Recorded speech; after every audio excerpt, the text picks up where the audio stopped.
White హౌస్లో America అధ్యక్షుడు Donald ట్రంప్తో Ukraine అధ్యక్షుడు జెలెన్స్కీ అలాగే యూరోపియన్ దేశాల అధినేతల సమావేశం జరిగింది. సో చాలా కీలకమైన సమావేశం సార్ ఇది. సో ఈ సమావేశం అవుట్కమ్ ఏంటి అంటే ఏం చెప్తారు? అంటే గతంలో ఫిబ్రవరిలో జెలెన్స్కీ వైట్ హౌస్ వచ్చినప్పుడు ఒక రకంగా అవమానానికి గురయ్యారు. ట్రంప్, జేడీ వ్యాన్స్ తరిమి కొట్టినంత పనిచేశారు. అందుకనికి ఈసారి ఓ జాగ్రత్త జెలెన్స్కీ తీసుకున్నాడు, యూరప్ తీసుకుంది. అందువల్లనే ఫ్రాన్స్ అధ్యక్షుడు Macron, British prime minister, German chancellor, Italian prime minister Georgia Meloni, NATO chief, European commission head, వీళ్ళందరూ ఫిన్లాండ్ ప్రెసిడెంట్ కూడా వచ్చారు. సో ఈ సెలక్షన్ ఆఫ్ లీడర్స్ కూడా చాలా కీలకం. యూరప్లో ఉన్న భిన్నమైన పొలిటికల్ ఒపీనియన్ను రిప్రజెంట్ చేసే వాళ్ళు వచ్చారు. ఇప్పుడు మీకు British prime minister represents the Labour party, German chancellor represents the Christian Democratic opinion, మీకు ఫ్రాన్స్ అధ్యక్షుడు represent the centrist political opinion, Giorgia Meloni ట్రంప్కు ఐడియాలజికల్ అలై. సో ఇలా ఫిన్లాండ్ ఏమో రష్యాకు ఉక్రెయిన్ లాగా పెద్ద బార్డర్ ఉన్న కంట్రీ. సో దీంతో పాటు యూరోపియన్ యూనియన్ అంటే యూరప్ ఎకనామిక్ ఇంటగ్రేషన్కు సింబల్, నాటో ట్రాన్స్ అట్లాంటిక్ అంటారు, అంటే అమెరికా యూరప్ల మిలిటరీ బంధానికి రిప్రజెంటేటివ్. ఇలా చాలా సెలెక్టివ్గా వైట్ హౌస్కి వచ్చారు. ఎందుకంటే గతంలో జరిగిన పరిస్థితి మళ్ళీ పునరావృతం కాకూడదు అని. దీంట్లో అవుట్కమ్గా చూసినప్పుడు మొట్టమొదటిది ట్రంప్ పుటిన్ జెలెన్స్కీల మధ్య ఫేస్ టు ఫేస్ సమ్మిట్కు దాదాపు అంగీకారం కుదిరింది. ఇక్కడ ఈ సమావేశం తర్వాత ట్రంప్ ప్రెసిడెంట్ పుటిన్తో 40 నిమిషాల పాటు ఫోన్లో మాట్లాడాడు. పుటిన్ జెలెన్స్కీలు 1-to-1 మీటింగ్ జరగబోతోంది.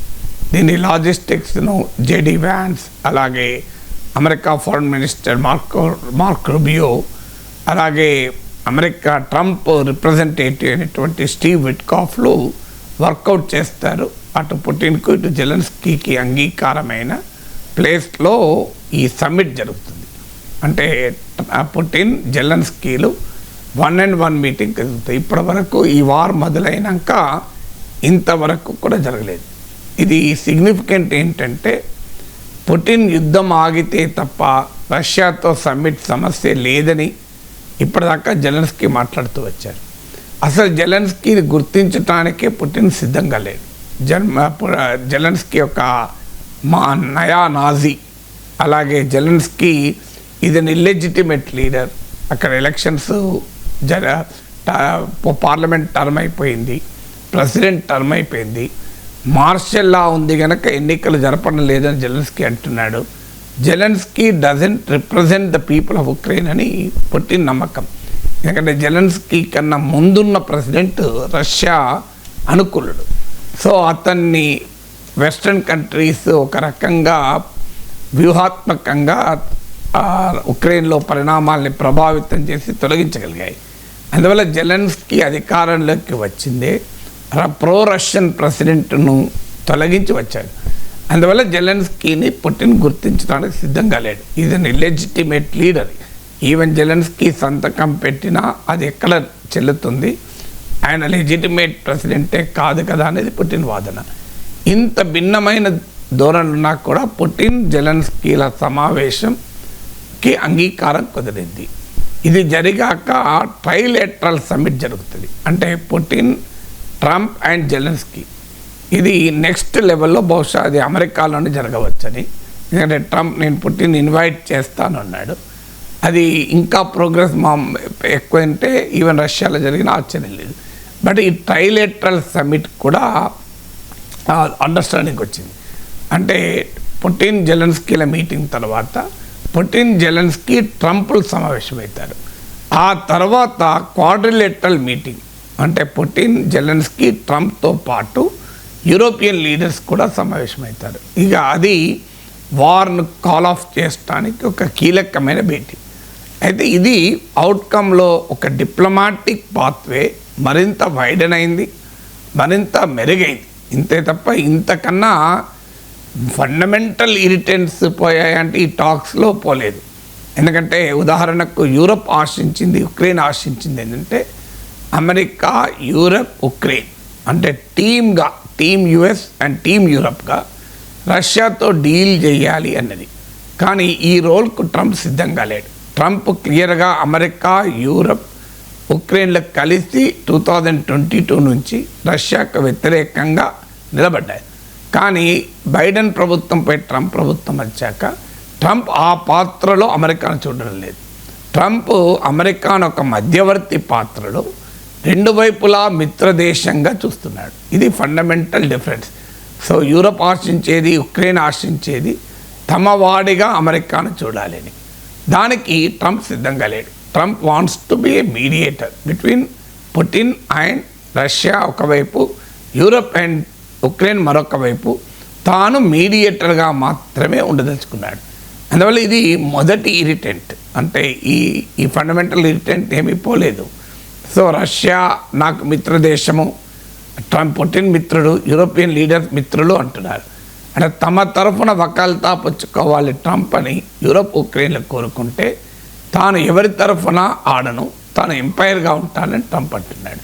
అందుకే తాజాగా మీకు నాటో అడ్వైజర్ మాట్లాడాడు. ట్రంప్కు యుద్ధమాపి ప్రజల ప్రాణాలు కాపాడాలి అనడం కన్నా గ్లోబల్ రికగ్నిషన్ అంటే ప్రపంచ గుర్తింపు కొరకే ట్రంప్ ఆరాటపడుతున్నాడు అని. అంటే నోబెల్ పీస్ ప్రైజ్ మీద ఇంట్రెస్ట్ కాస్త ఉక్రెయిన్ ప్రజల ప్రాణాలు కాపాడంపై లేదు అని.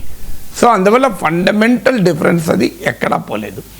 ఇక రెండవది, యూరప్ ఉక్రెయిన్లు ఆశించేది ఏ బైలేటరల్ అంటే ట్రంప్ జెలెన్స్కీ సమ్మిట్ కన్నా లేదా ట్రైలేటరల్ ట్రంప్ జెలెన్స్కీ ట్రంప్ల మీటింగ్ కన్నా ముందు కాల్పులు ఆగిపోవాలి అని. ఎందుకంటే ఈ చర్చలు జరుగుతున్న సమయంలో కూడా రష్యా ఉక్రెయిన్ పైన దాడులు చేసింది అన్నది జెలెన్స్కీ ఆరోపణ. అందువల్ల ఒకవైపు దాడులు జరుగుతుంటే, ఒకవైపు వాళ్ళ ప్రాణాలు పోతుంటే నేను చర్చలేంటి ముందు, అందుకే సీజ్ ఫైర్ కావాలి అన్నది యూరోప్ వాదన, ఉక్రెయిన్ల వాదన. అంటే పుటిన్తో ఫేస్ టు ఫేస్ సమ్మిట్ కన్నా ముందు దీనికి ట్రంప్ అంగీకరించడం లేదు.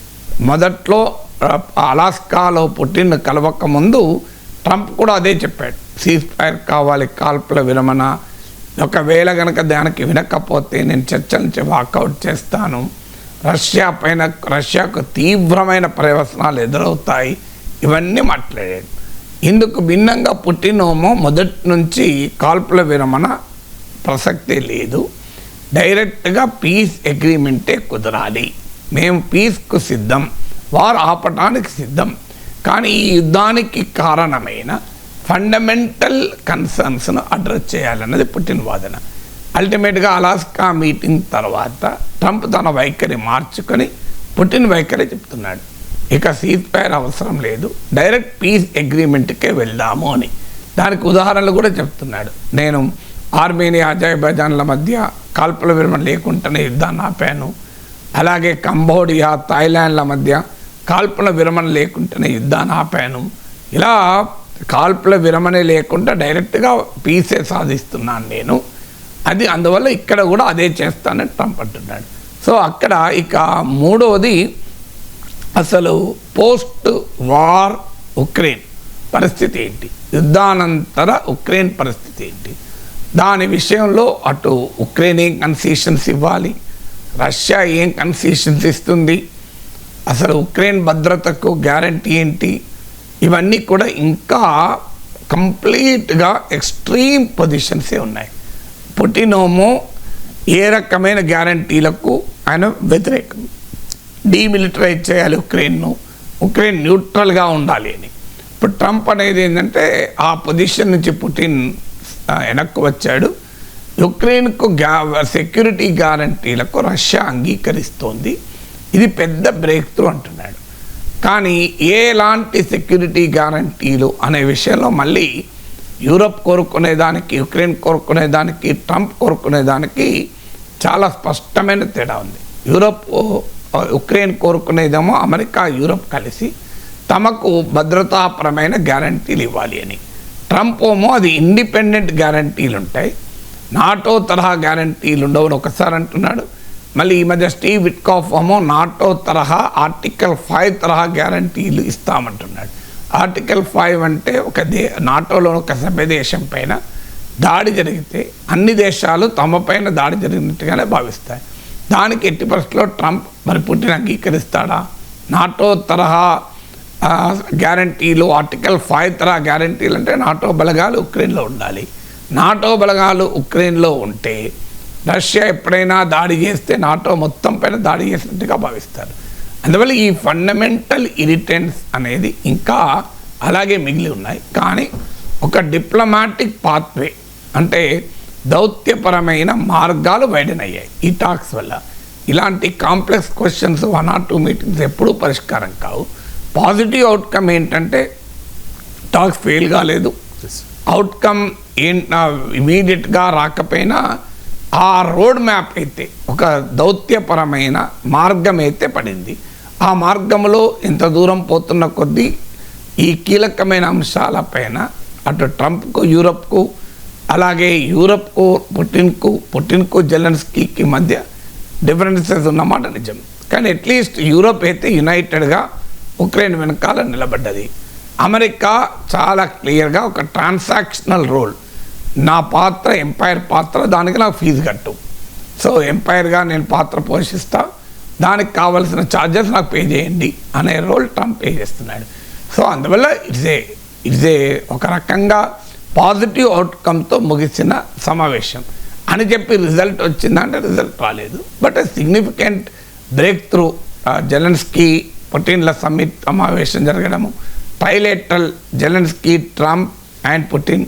అయితే ఇప్పటికీ యూరోపియన్ దేశాల భయం ఏంటి అంటే జెలెన్స్కీ పుటిన్లు కలిస్తే ట్రంప్ పుటిన్లు ఇద్దరూ ఒకటై జెలెన్స్కీ పైన పడతారేమో అని. ఎందుకంటే ఇప్పుడు ట్రంప్ ఇప్పటికి కూడా నిన్న కూడా 2 days క్రితం ఫ్రైడే రోజు ఫాక్స్ టీవీలో ఇచ్చిన ఇంటర్వ్యూలో Russia is a strong power, Ukraine week nation, Russia is winnowing the war, Ukraine is losing the war. So అందువల్ల ఉక్రెయిన్ లొంగిపోవాల్సిందే, ఉక్రెయిన్ రాజీ పడాల్సిందే అనే ధోరణి ట్రంప్ తీసుకుంటున్నాడు. అంటే రష్యా బలమైన దేశం, ఉక్రెయిన్ బలహీనమైన దేశం. రష్యా యుద్ధ భూమిలో గెలుస్తోంది, ఉక్రెయిన్ ఓడిపోతోంది. అందువల్ల ఉక్రెయిన్ ఏదో ఒక రాజీ పడి ఎంతో కొంత వదులుకొని శాంతి సాధించుకోవాల్సిందే, ఇది తప్ప మార్గము లేదు అన్నది ట్రంప్ వాదన. దట్ ఈజ్ రియాలిటీ కూడా. కానీ ఆ రియాలిటీని యూరప్ అండ్ ఉక్రెయిన్ యాక్సెప్ట్ చేయడానికి సిద్ధంగా లేరు. వాళ్ళ నమ్మకం ఏంటంటే అమెరికా కలిసి వస్తే ఈ రియాలిటీని ఆల్టర్ చేయవచ్చు అని. కానీ అమెరికా కలిసి రావటానికి సిద్ధంగా లేదు. ఫైనల్గా అసలు ఈ యుద్ధం ఆగడం ఎవరి వల్ల అవుతుంది అనే దానిపై కూడా డిఫరెన్సెస్ ఉన్నాయి. యూరప్ అండ్ ఉక్రెయిన్ అనేది యుద్ధం చేసింది పుటిన్, చేస్తున్నది పుటిన్, మొదలుపెట్టింది పుటిన్, ఆపగలిగేది కూడా పుటిన్ అనేది యూరప్ అండ్ ఉక్రెయిన్ వాదన.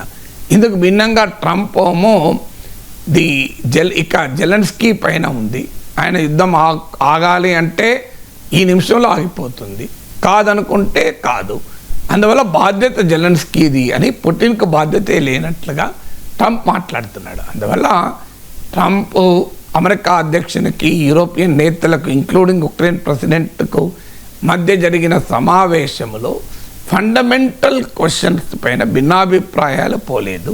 కానీ ఒక ముందుకు ఎలా పోవాలి అనే దానిపైన ఒక అగ్రిమెంట్ కుదిరింది. సో గతంలో వైట్ హౌస్లో జెలెన్స్కీకి ఎదురైన పరాభవం రాలేదు, అందుకు జెలెన్స్కీ జాగ్రత్త పడ్డాడు, ట్రంప్ అడ్మినిస్ట్రేషన్ కూడా జాగ్రత్త పడింది. జెలెన్స్కీ సూట్లో వచ్చాడు, ట్రంప్కు పదే థ్యాంక్స్ చెప్పాడు. లాస్ట్ మీటింగ్లో అదొక ఛాలెంజ్, మిలిటరీ అటైర్లో వస్తాడా జెలెన్స్కీ అని, సూట్ వేసుకొని రాలేదన్నది కూడా వివాదమైంది. తర్వాత అమెరికా చేస్తున్న సాయం పట్ల జెలెన్స్కీకి కనీసమైన కృతజ్ఞతాభావం లేదు, గ్రాటిట్యూడ్ లేదని జేడీ వ్యాన్స్ ఫిబ్రవరి మీటింగ్లో వాయించాడు. అందుకే ఈసారి జెలెన్స్కీ పదే థ్యాంక్స్ చెప్పాడు ట్రంప్కు. అలాగే తన సతీమణి నుంచి ట్రంప్ సతీమణికి ఒక లేఖ తీసుకొని వచ్చాడు. కాస్త ట్రంప్ ఇగోను సాటిస్ఫై చేసే రీతిలో జెలెన్స్కీ ప్రవర్తించాడు.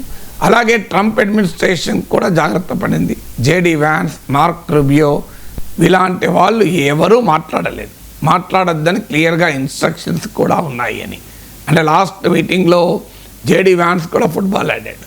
సో అందువల్ల రెండు వైపులా కూడా ఈ టాక్స్ సక్సెస్ కావాలి అనే ఆలోచన అమెరికాలో కనబడింది, ఉక్రెయిన్లో కనబడింది. అయితే ఎందుకు సక్సెస్ కావాలన్నప్పుడు నోబెల్ బహుమతి తొందరగా తెచ్చుకోవాలి కనుక ఏదో ఒకటి చేసైనా యుద్ధం ఆపాలి అనేది ట్రంప్ కోరికలా కనబడింది. ఉక్రెయిన్ యూరోప్ కోరిక ఏంటంటే ఉక్రెయిన్కు న్యాయం జరిగేలా యుద్ధం ఆగాలి అని. యుద్ధం ఆగాలి అనే విషయంలో ట్రంప్ అభిప్రాయము, యూరోపియన్ ఉక్రెయిన్ నేతల అభిప్రాయము ఒకటే. కానీ ఎందుకు ఆగాలి, ఎలా ఆగాలి అనే దగ్గరే తేడా. ఎందుకు ఆగాలి, ఎలా ఆగాలి అన్నప్పుడు ఏదైనా కానివ్వండి, యుక్రెయిన్ నష్టపోయినా మంచిదే. ఈ యుద్ధము త్వరగా ఆగి తనను ప్రపంచ శాంతి దూతగా తన గుర్తింపు రావాలి, నాటో అడ్వైజర్ అన్నట్లు గ్లోబల్ రికగ్నిషన్ రావాలి అన్నది ట్రంప్ వాద. అలా కాదు, ఉక్రెయిన్కు న్యాయం జరిగేలా యుద్ధం ఆగాలి అన్నది యుక్రెయిన్ల వాదన. ఆ తేడా ఉన్నది. కానీ యుద్ధమే ఆగాలి అంటున్నారు. ఎందుకు ఆగాలి, ఎలా ఆగాలో డిఫరెన్స్ ఉన్నా అందువరకు యుద్ధం ఆగటానికి అవసరమైన దౌత్యపరమైన ప్రయత్నాలు అయితే కొనసాగేలా అగ్రిమెంట్ కుదిరింది.